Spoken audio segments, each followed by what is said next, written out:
acara Stockless pada sesi kali ini yang bertema mengapa kita harus investasi saham. Nah, pada kesempatan kali ini itu semua akan dibahas oleh akan dibahas oleh narasumber kita, yaitu Saudara Aji Hermanguva dari Prodi D4 Administrasi Perkantoran dan selaku Ketua KSPM periode 2021. Sebelum acara dimulai, marilah kita berdoa menurut kepercayaan masing-masing dimulai.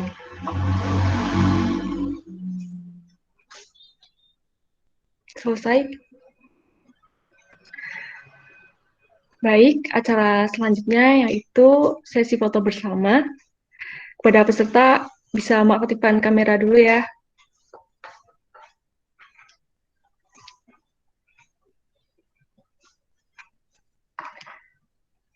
Nah, ini agak beda nih, soalnya sesi foto biasanya di akhir kan. Nah, ini kita di awal.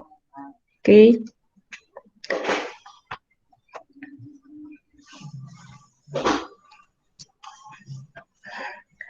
Yuk, teman-teman yang belum aktifin kamera, buat dokumentasi nih.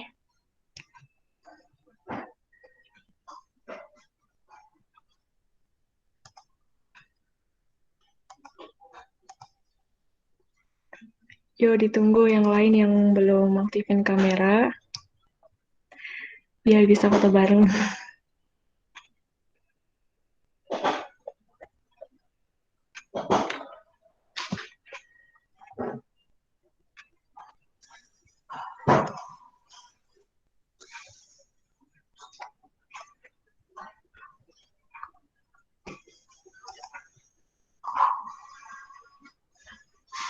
Yuk, ditunggu. Pada aktifin kamera nih ya. Ini udah semua belum, kira-kira? Masih banyak, Kak. Iya, masih banyak yang ini ya, yang belum aktifin kamera. Yuk, ditunggu yuk.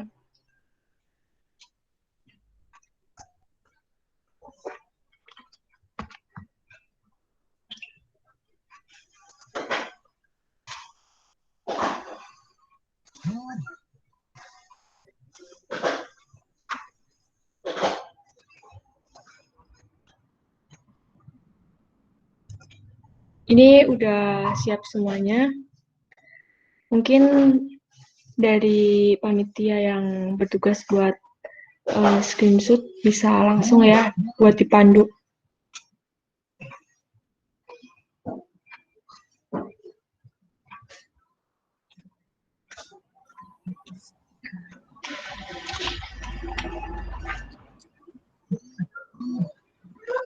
Gunakan pose terbaik Anda. 2, 3.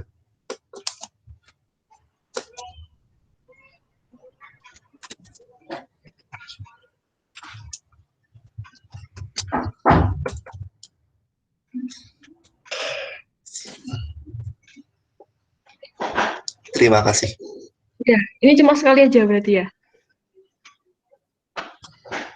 Mau 2 kali boleh? Oke, mungkin ada yang ketinggalan ya. Ya, diulangi sekali lagi.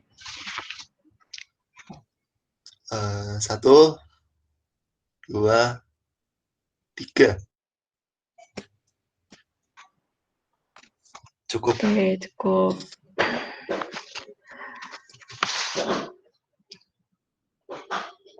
Baik, akan saya lanjutkan. Di era new normal ini, ekonomi Indonesia sedang berbenah. Untuk itu, penting bagi kita sebagai generasi Z untuk meningkatkan literasi investasi agar kita melek investasi. Karena investasi memiliki peran penting dalam perkembangan usaha. Untuk itu, kita berpartisipasi dalam meningkatkan ekonomi Indonesia, yaitu dengan berinvestasi khususnya di saham. Baik, langsung saja kita memasuki acara inti untuk penyampaian materi oleh Saudara Aji Hermanguva. Dipersilahkan.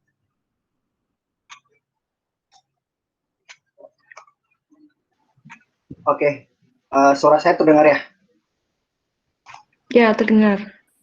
Terdengar, Mas. Sebelumnya, Assalamualaikum warahmatullahi wabarakatuh. Selamat malam semuanya. Terima kasih Sani atas waktunya yang diberikan, dan terima kasih semuanya yang udah datang di kelas KSPM yang pertama, yaitu Stock Class. Terima kasih pengurus yang udah datang, dan terima kasih anggota KSPM yang udah datang, dan ada beberapa yang di luar dari UNY.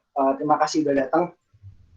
Di malam ini saya akan menjelaskan, kita cuma sekedar sharing ya, sharing edukasi. Jadi di sini bukan bermaksud untuk menggurui ataupun memberitahu hal yang nggak benar. Ini saya memberitahu bahwasannya apa yang saya ketahui mengenai saham. Jadi ini kayak sekedar sharing aja lah, karena di sini saya juga masih belajar kan. Seperti yang ada di judul dan tema pada kelas kali ini, yaitu mengapa harus investasi saham. Nah, biar gak lama-lama, waktunya gak lama-lama juga, langsung aja kita mulai ke materinya. Sebelum itu izinkan saya untuk share screen terlebih dahulu.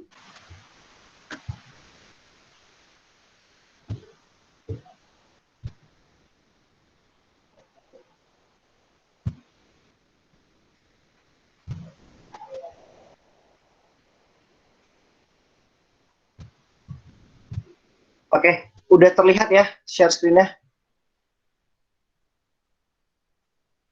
Udah.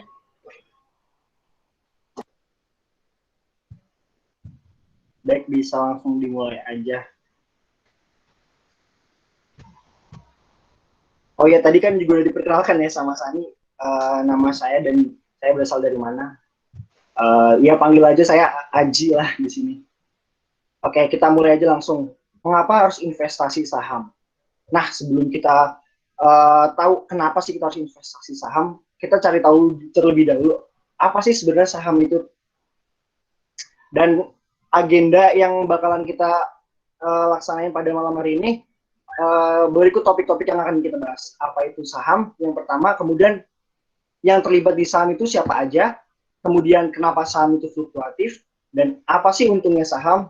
Yang kelima, analisis fundamental dan teknikal, dan yang terakhir IHSG. Nah, pertama-tama, apa sih saham itu? Saham merupakan surat berharga sebagai bukti kepemilikan seorang terhadap perusahaan. Nah, satu lot sama dengan 100 lembar saham. Tentunya, lot dan lembar saham ini bukan dalam bentuk lembaran kertas ya. Sekarang udah berubah ke arah digital, dalam bentuk digital yang berada di online trading setiap platform. Nah, simpelnya, ketika kita membeli sebuah saham, masyarakat di Indonesia membeli sebuah saham artinya kita membeli beberapa kepemilikan dari perusahaan tersebut. Jadi istilahnya kita punya perusahaan itu. Tergantung dari berapa persennya, bahkan sekitar 1% pun dianggap bahwa kita memiliki sebuah perusahaan tersebut. Simpelnya kayak gitu. Nah, kita tuh membeli perusahaan yang udah terbuka atau yang sudah IPO. Nah, apa sih IPO itu? IPO merupakan initial public offer, atau perusahaan itu telah menjual sahamnya ke publik. Biasanya kalau di Indonesia, belakangnya itu ada tulisan TBK atau terbuka. Hanya saham-saham yang terbuka yang bisa kita beli. Kita bisa beli bisa lihat data apa aja sih perusahaan yang dijual di bursa efek. Kemudian bakalan saya kasih contoh saham. Yang pertama, saya ngasih contoh saham Telkom Indonesia. Nah, Telkom ini kode sahamnya TLKM. Nah, Telkom IPO pada tahun 1995.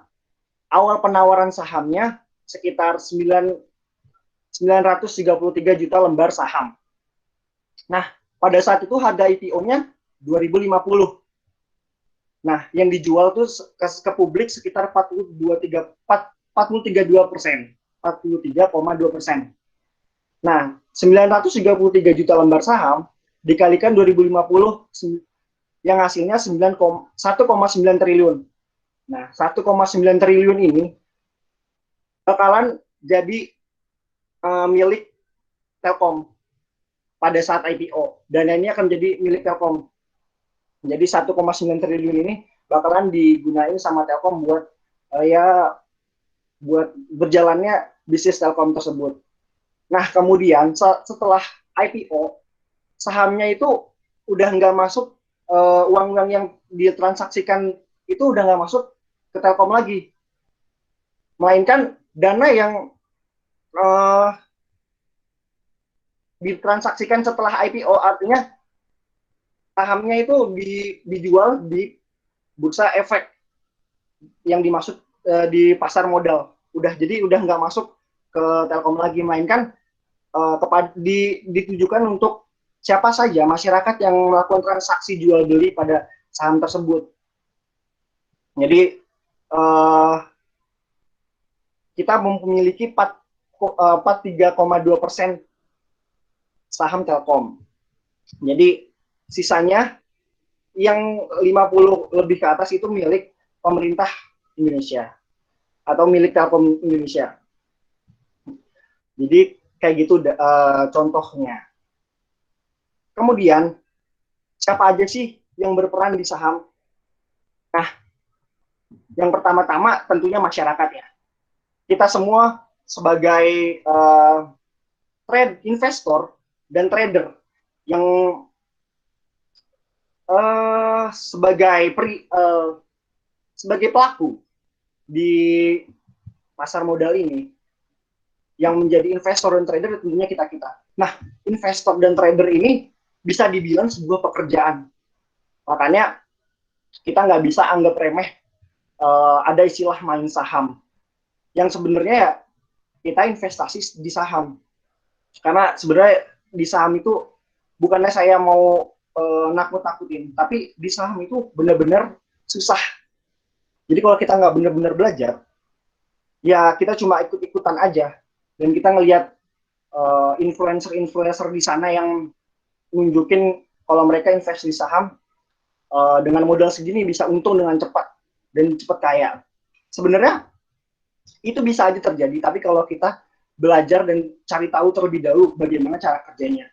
Nah, orang-orang yang menganggap main saham itu sebenarnya bisa dibilang seperti gambling ya. Padahal kita di saham itu nggak seperti gambling. Kita membeli sebuah perusahaan, ada perusahaannya, ada gedungnya, dan ada suratnya, dan perusahaan itu menjual barang yang terlihat. Jadi bisa dibilang kalau misalnya ini haram, ternyata enggak juga, karena di Indonesia ada aturan sendiri yang mengatur tentang pasar modal khususnya saham.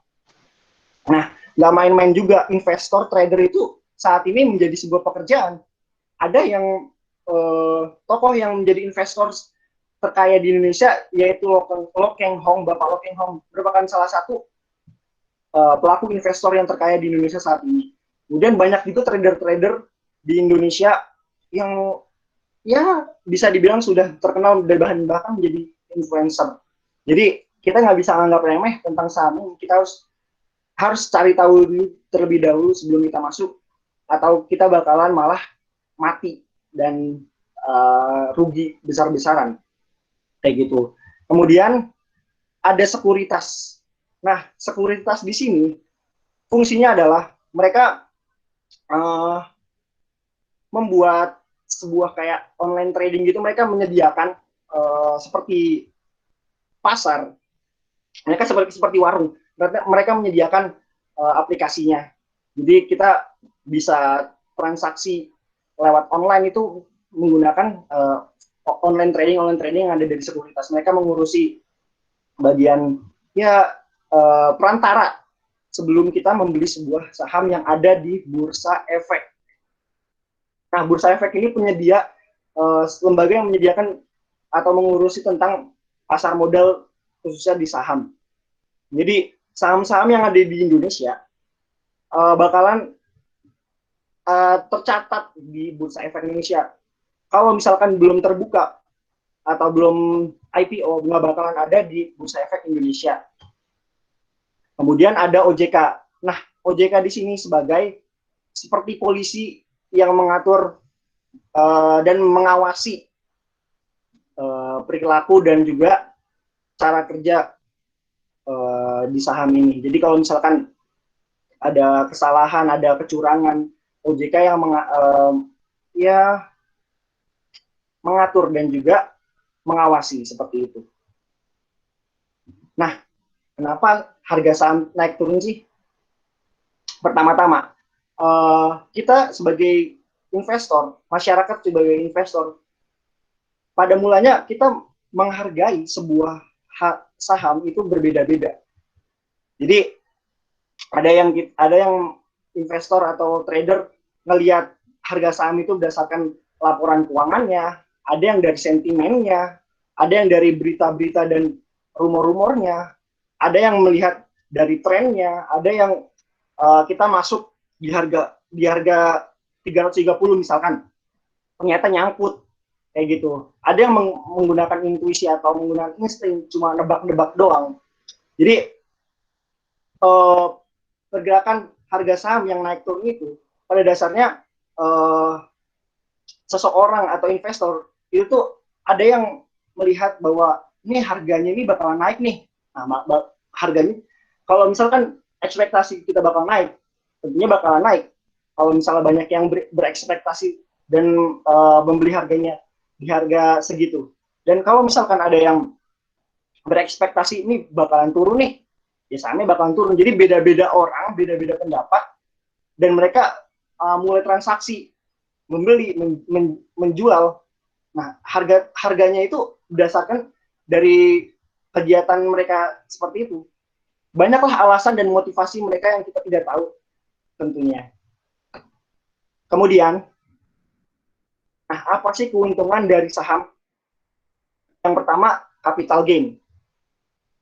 Jadi capital gain itu kita membeli sebuah saham, lalu dijual harga yang lebih tinggi.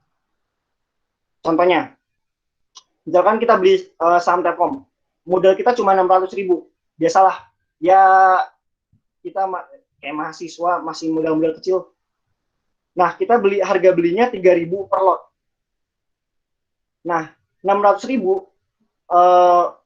kita beli di harga 3.000, sama aja kita beli 200 lembar saham per lotnya.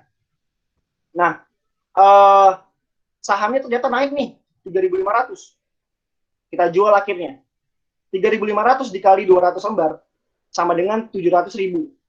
Nah, keuntungannya dari 700.000 kita kurangin dari modal awal kita 600.000, untungnya 100.000. Jadi ini yang dimaksud capital gain.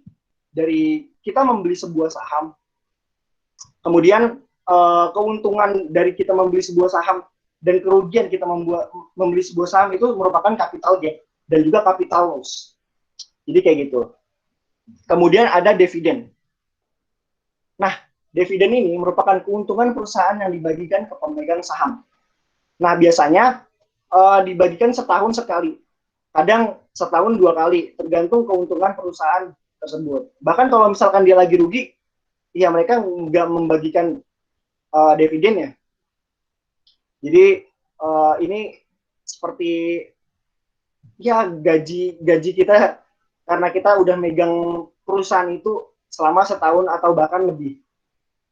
Kayak gitu. Kemudian bagaimana sih kita bisa tahu harga saham ini bisa naik di masa depan? Tentunya kita menggunakan analisa ya. Nah, di saham ada yang namanya analisa fundamental, ada yang namanya analisa teknikal, bahkan ada yang menggunakan bandarmologi dan lain-lain. Tergantung mereka mau ke arah mana sih, atau profil resiko mereka tuh seperti apa. Nah, di sini kita membahas analisa fundamental terlebih dahulu.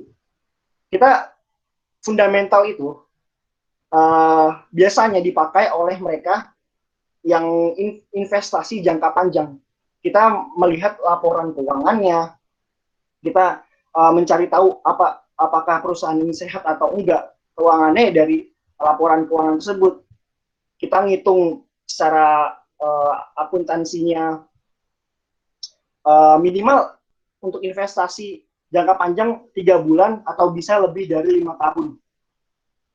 Jadi eh, fundamental ini biasanya digunakan oleh investor, berbeda dengan trader. Nah, kalau trader biasa menggunakan analisa teknikal. Nah, apa sih analisa teknikal itu? Analisa teknikal adalah ketika kita melihat pola pergerakan dari harga dan volume saham. Jadi kita nggak mementingkan laporan keuangannya, atau kita tidak melihat angka-angka yang ada di laporan keuangannya seperti itu. Kita cuma melihat pola dan juga chart pergerakan sebuah harga saham pada saat itu juga. Dan kita melihat volume sahamnya juga. Nah,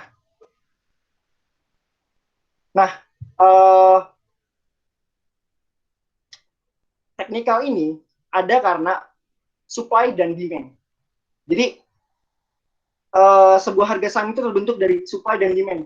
Karena seperti yang tadi saya bilang, kenapa bisa naik turun ya karena ada supply dan demand. Jadi ini juga bisa dilihat dari tren pergerakan yang dipantau. Kita analis teknikal kita bisa melihat pergerakan harga saham dengan melihat trennya, dia sedang uptrend kah, atau dia sedang downtrend kah, atau dia sedang sideways. Itu disebut analisa teknikal. Kemudian ada juga kita menggunakan pola-pola chart dan grafik. Nah, di teknikal kita mempelajari juga tentang chart, grafik, seperti candlestick-nya bagaimana, terus pola pergerakannya, grafiknya kayak gimana, itu nanti ada sendiri. Dan nggak bakalan saya bahas sekarang juga karena kepanjangan, dan mungkin bakalan saya jelasin di kelas selanjutnya. Khusus fundamental dan juga teknikal. Kayak gitu.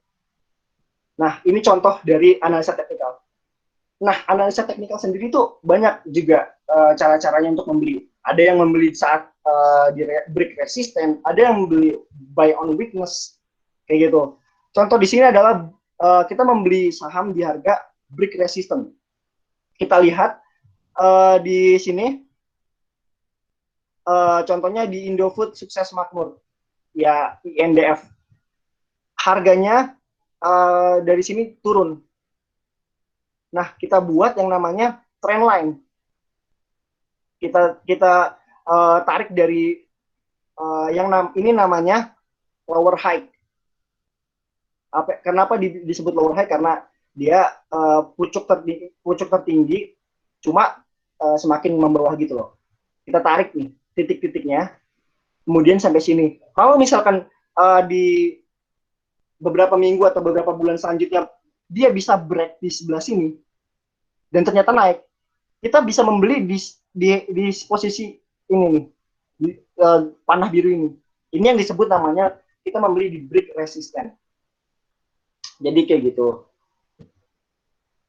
Kemudian saya akan menjelaskan tentang IHSG. Apa sih IHSG itu? IHSG singkatannya adalah Indeks Harga Saham Gabungan.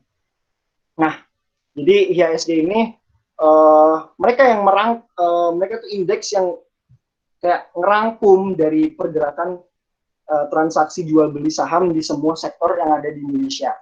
Mulai dari sektor pertambangan, manufaktur, MNCG, telekomunikasi, properti, dan bahkan finansial. Jadi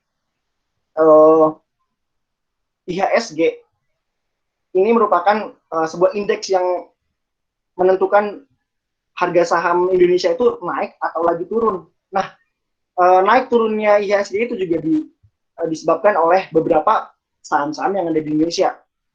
Misalkan seperti saham-saham blue chip yang biasanya yang berkapitalisasi besar yang bisa menggerakkan IHSG seperti BCA, BRI, Mandiri, Telkomsel, dan yang lain-lainnya. Jadi kalau misalkan dari semua saham-saham dari beberapa sektor ini sedang hijau, IHSG pun nanti akan juga hijau. Nanti kalau misalkan mereka turun, IHSG pun juga akan turun. Jadi pergerakan IHSG itu ditentukan oleh saham-saham yang ada di Indonesia. Tapi nggak semuanya juga kok yang misalkan saham-saham blue chip naik, cuma IHSG naik. Tapi ada juga beberapa saham yang ternyata turun. Nah, biasanya saham-saham yang ternyata IHSG naik hijau, tapi ada saham yang merah ataupun turun, biasanya itu saham-saham yang berkapitalisasi rendah. Jadi mereka bisa dibilang saham-saham second liner ataupun third liner. Dan biasanya orang-orang Indonesia menyebutnya saham gorengan. Nah, kalian tahu nggak sih sebenarnya IHSG Indonesia return dari 10 tahun yang lalu mengalami atau menghasilkan yang paling besar dari saham-saham di luar negeri atau internasional lainnya. Kita bisa lihat Indonesia berada di 348,64%, di atas India, Cina, Thailand, bahkan US dan UK. Ini menunjukkan bahwa sangat berpotensial dan juga sangat ya berprospek Indonesia, persahaman di Indonesia. Jadi makanya banyak investor-investor asing yang masuk ke Indonesia. Jadi di Indonesia karena masih negara berkembang, menjadikan Indonesia tuh banyak yang belum mencapai untuk menuju ke negara maju. Banyak hal yang harus dilakukan. Salah satunya investasi yang ada di rumusnya lah. Saya lupa apa itu. Intinya kayak gitu. Nah, kita bisa lihat di contoh dari grafik IHSG. Ini merupakan grafik IHSG selama 10 tahun belakangan ini. Dari tahun 2009 sampai 2021, IHSG belum pernah turun di bawah trendline garis biru ini.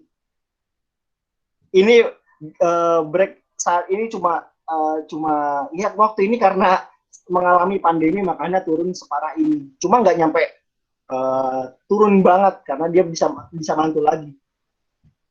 Apa tandanya? IHSG dalam jangka waktu ke depan atau dalam investasi jangka panjang bakalan selalu untung. Kita bisa lihat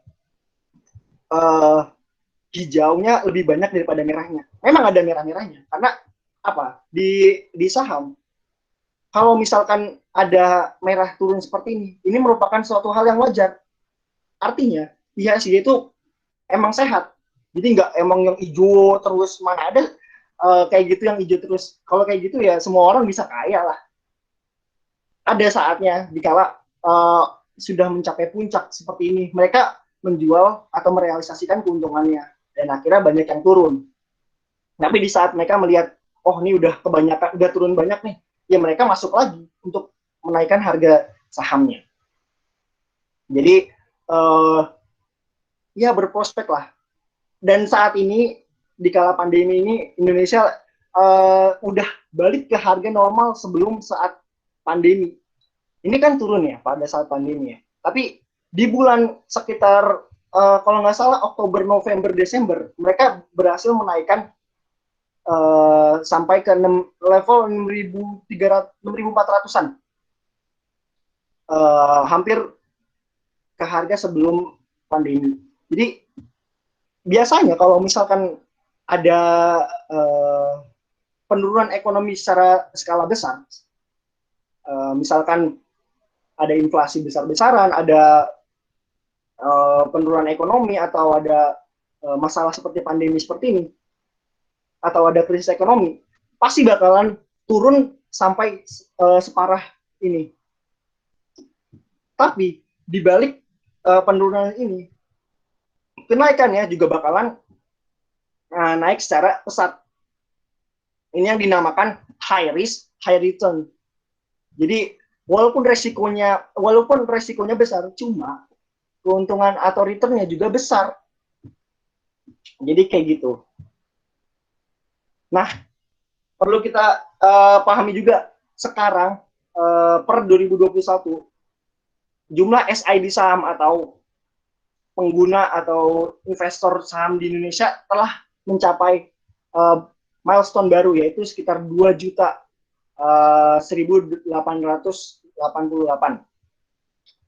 Tapi perlu kita ketahui juga jumlah penduduk di Indonesia itu ada 270,6 juta jiwa. Bayangin, dari 270 juta yang baru investasi saham itu cuma ada 2 juta, sekitar 1,34%. Kita ya kalau dibandingkan dengan Amerika dan negara-negara lainnya, kita masih kalah jauh pengguna sahamnya. kita lebih banyak investor asingnya yang mau investasi di Indonesia. Karena apa? Masyarakat di Indonesia ini masih kurang literasi tentang saham, masih kurang pengetahuan tentang saham. Mereka lebih banyak mendapatkan stigma-stigma negatif tentang saham, seperti saham bodong dan juga saham cuma bisa rugi. Padahal seperti yang kita ketahui tadi, dalam 10 tahun ke belakang IHSG itu naik. Jadi sebenarnya kita tuh cuma nggak tahu.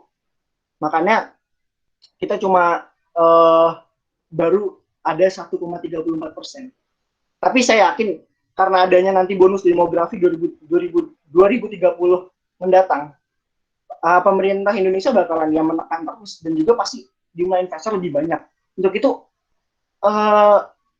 sekarang adalah waktu yang tepat, karena kalau nanti kita bakalan ada di saat kenaikan pengguna saham itu lebih banyak daripada saat ini.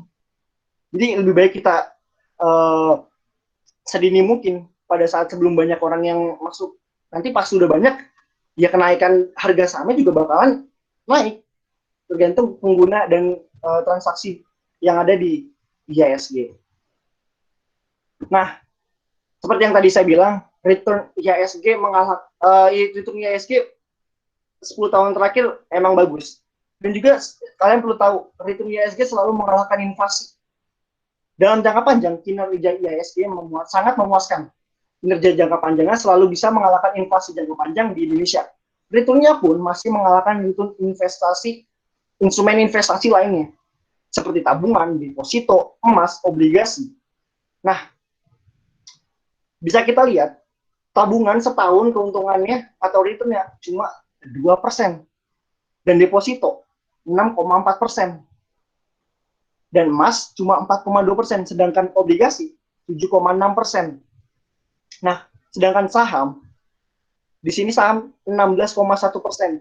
Jadi paling besar dibanding instrumen investasi lainnya.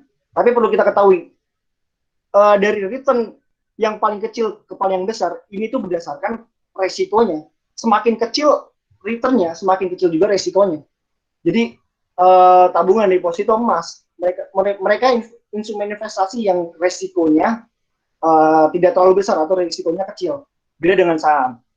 Emang returnnya besar, cuma resikonya juga sangat besar. Jadi bahkan ya, di saham nggak cuma bisa setahun 16,1%. Kalau kita menggunakan analisa yang benar, fundamental yang benar, teknikal yang benar, dan kita menggunakan trading plan dan plan investasi, kita bisa aja menargetkan 20% per tahun. Itu sangat mungkin. 40% per tahun, itu sangat mungkin. Karena pada dasarnya, dan kenyataannya, dalam waktu 1 bulan atau bahkan 1 minggu, keuntungan di saham itu bisa puluhan persen juga. Itu biasanya yang trader-trader lakukan.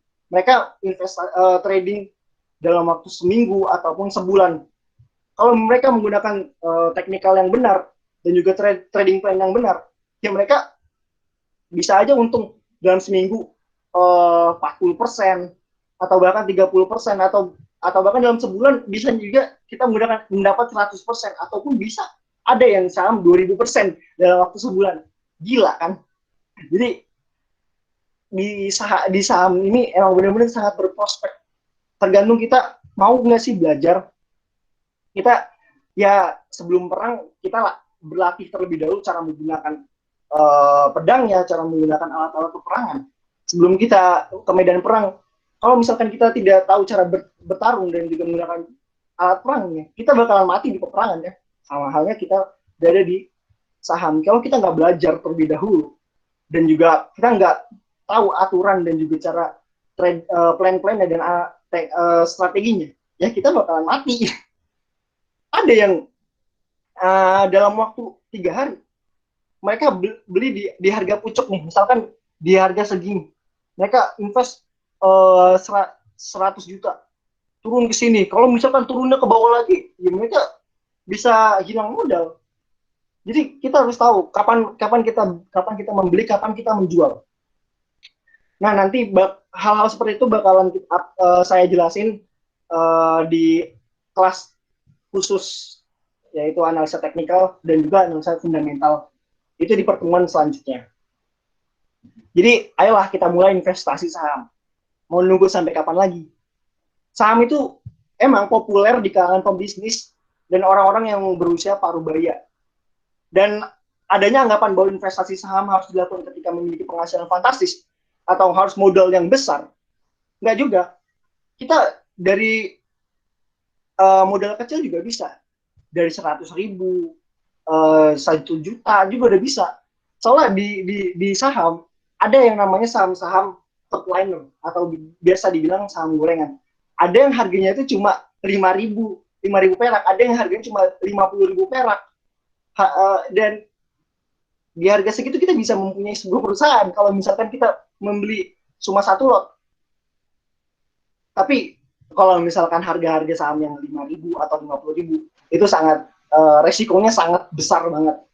Itu mereka bisa untung bisa naik kalau misalnya diangkat oleh market maker atau yang disebut bandar. Oh iya, perlu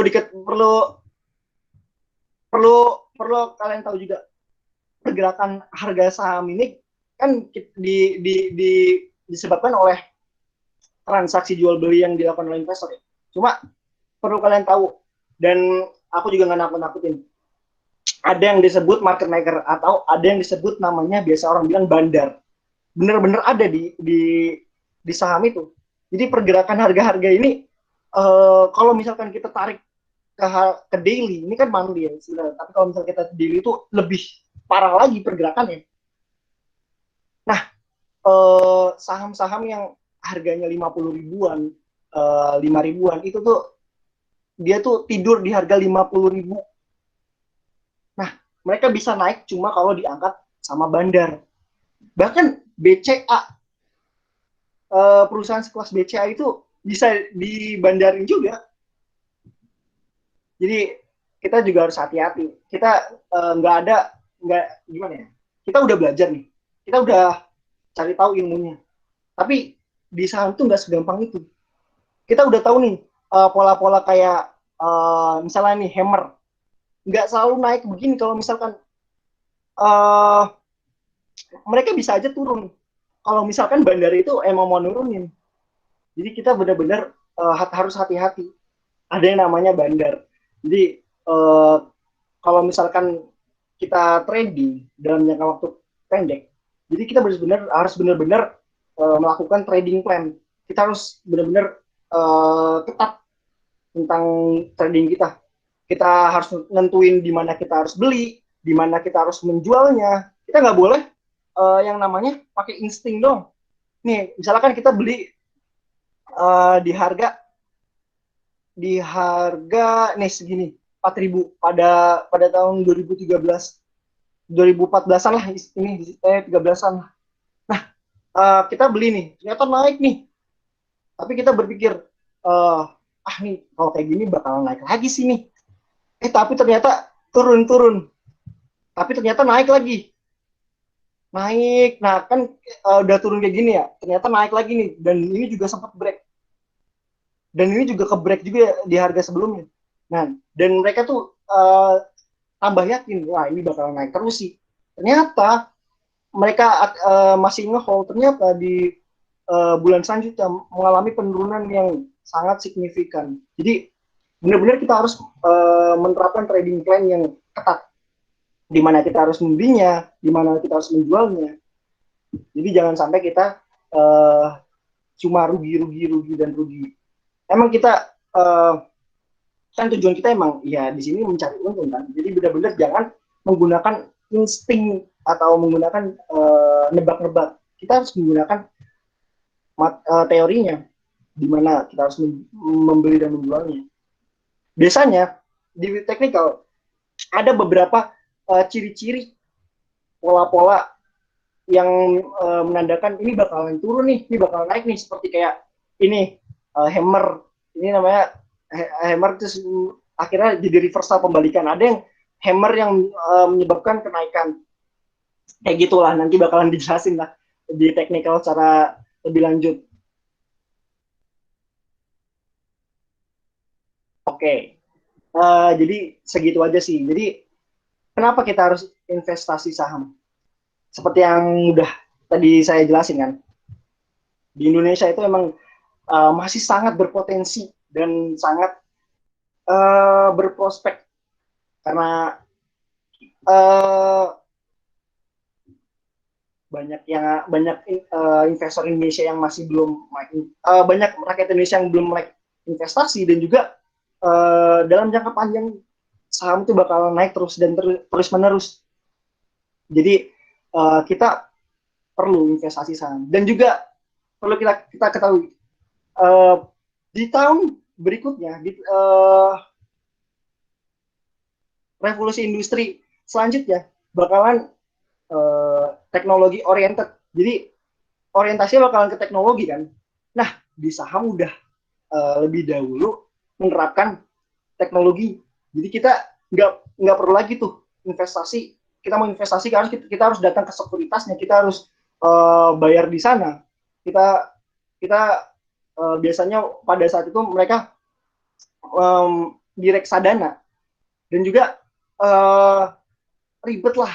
Mereka harus melihat laporan lembar per lembar. Tapi kalau misalkan saat ini juga kan kita saham udah beralih ke teknologi, jadi kita nggak perlu datang ke sekuritas, kita cuma datang ke sekuritas pertama-tama, atau kita bisa daftar online melalui web, dan kita akhirnya bisa mempunyai namanya online trading. Jadi kita cuma investasi lewat HP. Ada yang namanya reksadana. Reksadana juga merupakan instrumen investasi. Cuma bedanya reksadana bisa investasi nggak cuma di saham, cuma bisa di berbagai instrumen lainnya. Itu nanti bakalan dijelasin di kelas selanjutnya dah. Dan intinya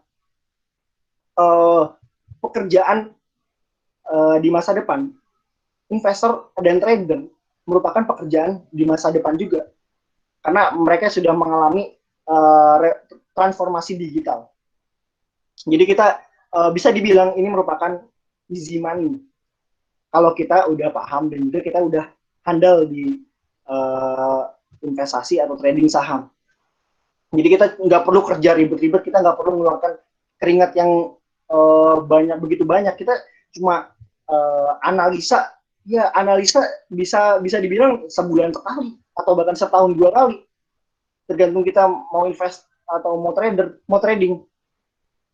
Kita cuma lewat HP kita bisa dapat uang banyak. Tentunya ini juga diperlihatkan modalnya. Kalau misalkan semakin besar modal kita, semakin besar juga keuntungan kita. Kalau tadi saya kasih contoh modal saya 600.000 ternyata untung 100.000. Bagaimana kalau misalkan modal saya 10 juta, untung saya 1% mendapat 100.000. Bagaimana kalau misalkan modal saya 100 juta, untung 1% dapat 1 juta. Bagaimana kalau untung modal saya makin besar, 1% aja bisa puluhan juta gitu. Jadi emang investasi juga nggak melulu, nggak juga harus menjadi main job. Mereka yang nggak fokus ke investasi atau trading, mereka biasanya yang sibuk dengan urusan lain, atau mereka yang nggak bisa, males atau memantau pergerakan harga saham. Mereka yang biasanya akhirnya menggunakan reksadana, dan juga mereka akhirnya kalau misalnya nggak mau ngelihat pergerakan harga harian atau mingguan yang begitu fluktuatifnya, ya mereka akhirnya jangka panjang. Jadi balik lagi, kita fokusnya kemana? Kalau misalkan kita punya pekerjaan lain tapi kita mau investasi, ya udah investasi cuma dijadiin passive income aja, bukan jadi main job yang akhirnya kita fokus benar-benar di bidang itu. Ya bisa dibilang awal-awal kita bekerjalah di pekerjaan lain untuk ngumpulin modal, kemudian baru kita investasi. Ya untungnya kalau dibilang sama bisnis, ya kalau misalkan bisnis, kenapa nggak bisnis? Kita juga investasi, kan banyak yang begitu.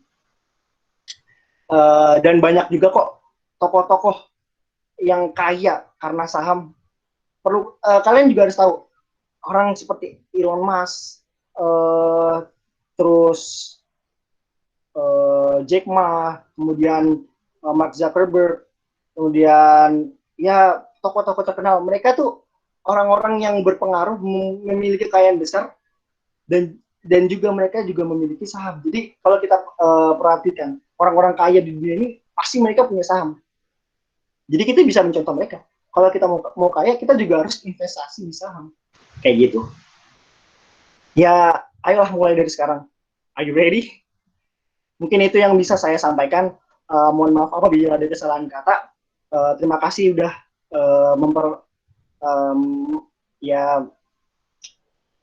menonton atau istilahnya melihat ini.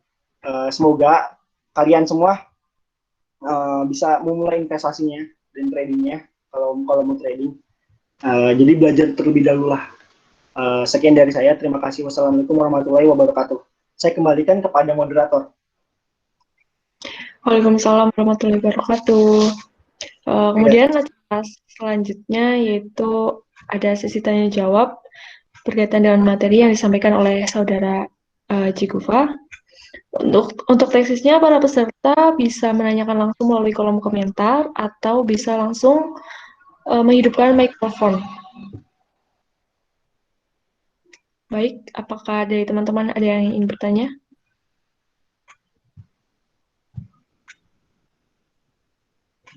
Atau udah paham semua nih kira-kira nih, biar bisa langsung praktek.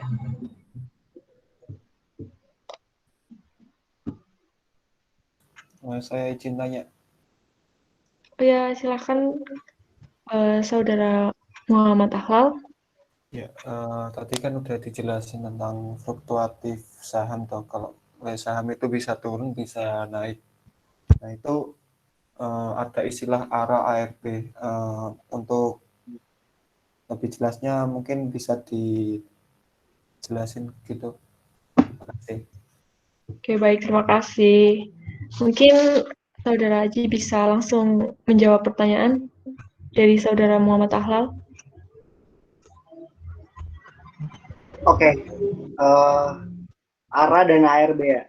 ARA itu sebutan istilah orang Indonesia aja. ARA itu auto reject atas dan ARB itu auto reject bawah.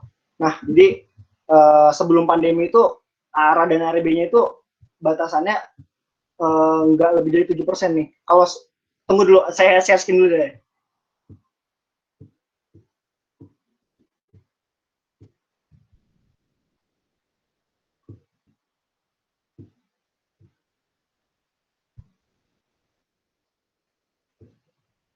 Kelihatan kan? Nih, jadi ARA dan ARB itu merupakan batas-batas harga-harga yang fluktuatif itu. Kalau misalkan ARA itu auto reject atas itu kalau misalkan udah tapi mereka itu tergantung dari harga saham mereka, valuasi saham mereka. Kalau misalkan harga saham mereka 50 sampai 200 lebih dari 35% bakalan kena ARA. Kalau ARB-nya lebih dari 7% bakalan kena ARA. Kalau yang 200 sampai 5.000 ARA-nya 25%. Kalau yang 5.000 ke atas ARA-nya 20%. Nah, kalau ARB-nya sama. Ini ARB ini 7% itu karena waktu itu gara-gara pandeminya, makanya biar gak turun ekstrim dibatasin 7%. Jadi kalau misalkan saham-saham berdasarkan valuasi mereka yang segini-segini, ya 50-200 tuh saham-saham biasanya orang bilang gorengan lah. Lebih dari 35% bakalan kena auto reject atas. Jadi udah nggak bisa lagi membeli saham ini. Jadi auto reject, kita nggak bisa beli lagi kalau misalnya udah untung 35%. Nah, kalau misalkan yang harga saham yang 200 sampai 5.000 seperti Telkom sekarang 3.000-an. Ya, saham-saham yang seperti itu kalau misalkan udah 5.000 udah 25% ke atas, itu udah kena auto reject atas. Udah kita nggak bisa beli lagi kalau misalnya udah untung 25%. Kalau yang 5.000 ke atas 20%. Ini berdasarkan resikonya sih.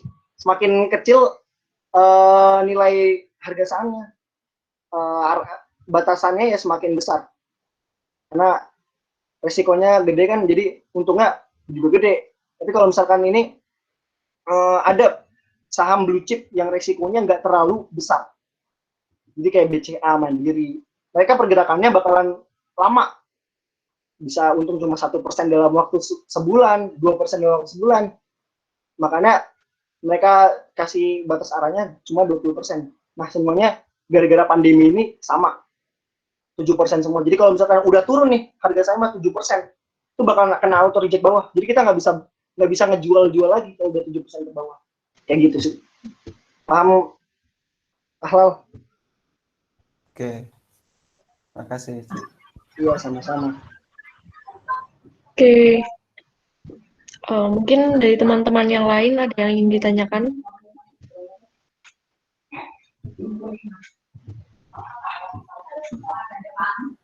Ya, saya ingin bertanya. Ya, silahkan, Saudara Agil Hussein. Sebelumnya terima kasih atas presentasinya. Saya ingin bertanya di sini, bagaimana tanggapannya jika kita memiliki suatu emiten dan emiten tersebut mengalami ARB berjilid-jilid? Karena kan memang kita untuk keluar dari saham tersebut susah.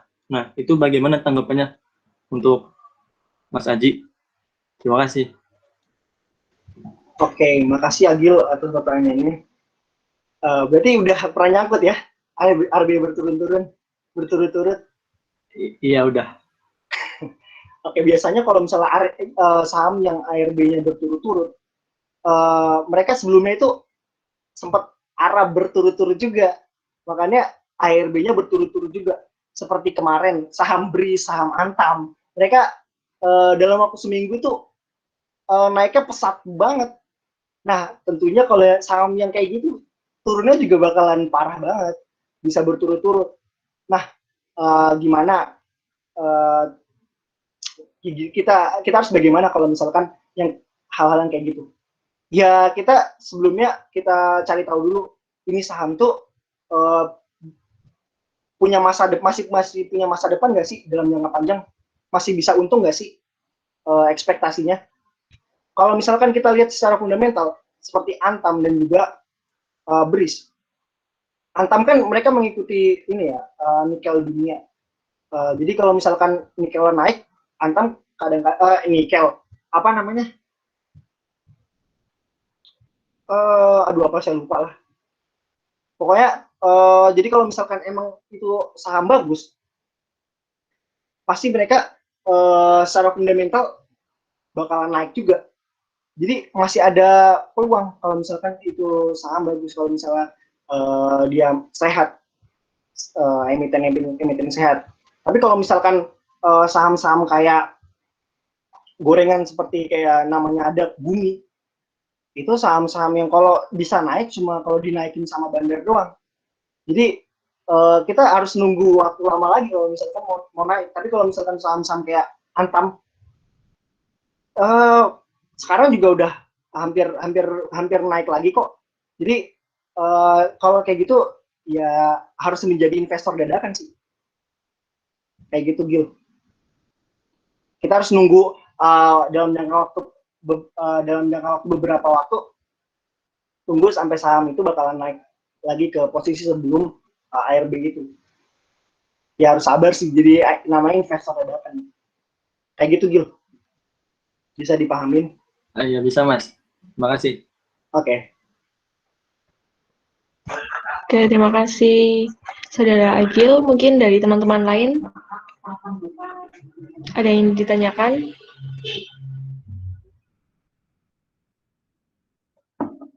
Siapa tahu nih yang belum buat akun, nah nanti bisa nih tanya-tanya. Atau udah paham semua nih kira-kira?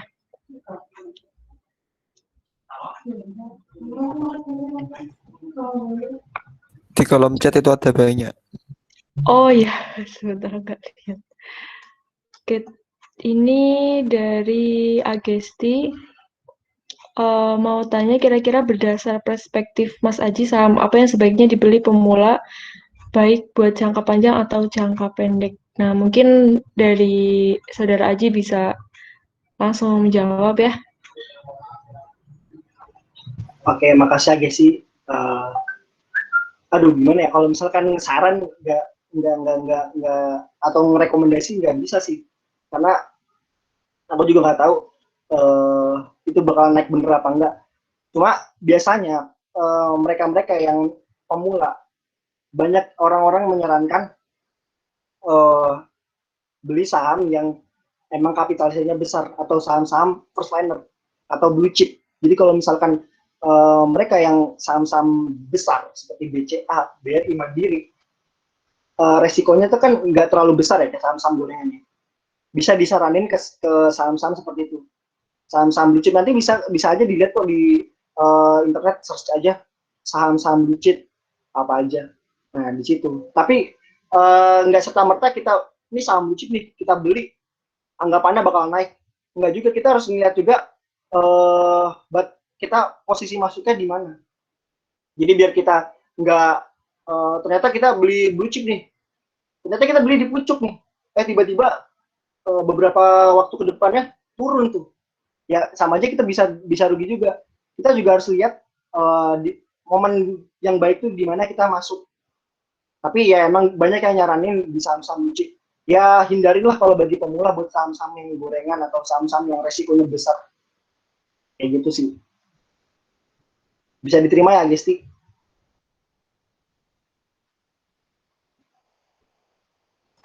Bagaimana, Gesti? Oh ya, terima kasih Mas Aji. Terus pertanyaan selanjutnya dari Saudara Giri Mardika. Kak, saham yang bagus buat investasi jangka panjang mungkin sekitar 5-10 tahun untuk pemula seperti saya. Sama kira-kira rekomendasi channel YouTube buat belajar saham. Nah, mungkin dari Saudara Aji bisa langsung menjawab. Oke, sama ya. Sebelumnya pertanyaan kayak si Ages itu buat pemula yang jangka panjang. Yang ya itu saham-sahamnya kayak yang blue chip dan juga first liner kayak gitu. Tapi kalau misalkan buat mau tahu rekomendasinya, aku ada nih, saya ada nih. Ini berdasarkan ini sih rekomendasi aja saya aja. Channel-channel YouTube yang bisa dipelajarin. Nggak terlalu banyak ini channelnya, cuma menurut saya yang setelah saya tonton itu ya mereka bahasannya ringan dan juga mudah dimengerti sih. Tuh, bisa dikopas atau disimpan. Jadi kayak gitu ya, Ger. Jadi suka ngerendah nih.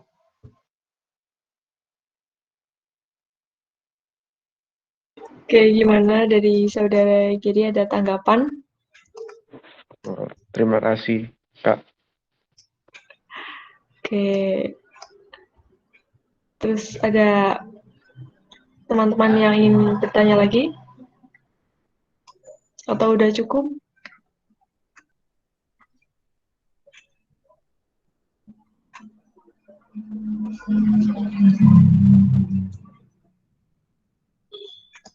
Mungkin udah paham semua kali ya. Oke, acara selanjutnya itu penutup. Kami ucapkan terima kasih kepada Saudara Aji Hermankufa yang sudah menyampaikan materi yang sangat luar biasa. Hadirin sekalian, demikianlah acara Stockless yang bertema mengapa kita harus investasi saham. Untuk selanjutnya, sebelum kita menutup sesi ini, saya akan membacakan kesimpulan, yaitu saham adalah bukti kepemilikan nilai suatu perusahaan. Saham sangat berprospek di masa depan apabila kita dibekali ilmu yang cukup dan kita harus tahu kapan waktu yang tepat untuk membeli saham dan kapan kita harus menjual saham. Maka pentingnya trading plan itu di masa depan. Indonesia masih berpotensi dan berprospek di masa depan, maka jangan menunda waktu untuk menabung saham dan memanfaatkan waktu yang ada. Baik, saya selaku moderator pamit undur diri. Apabila ada kesalahan, baik perkataan atau perbuatan, mohon dimaafkan. Wabillahi taufiq wal hidayah. Wassalamualaikum warahmatullahi wabarakatuh.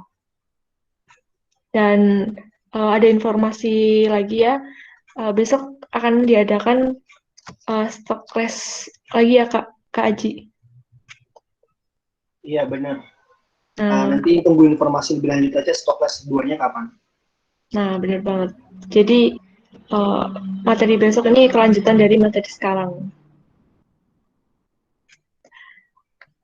Kepada teman-teman bisa meninggalkan forum ini. Terima kasih. Terima Terima kasih kasih. semuanya. Terima kasih.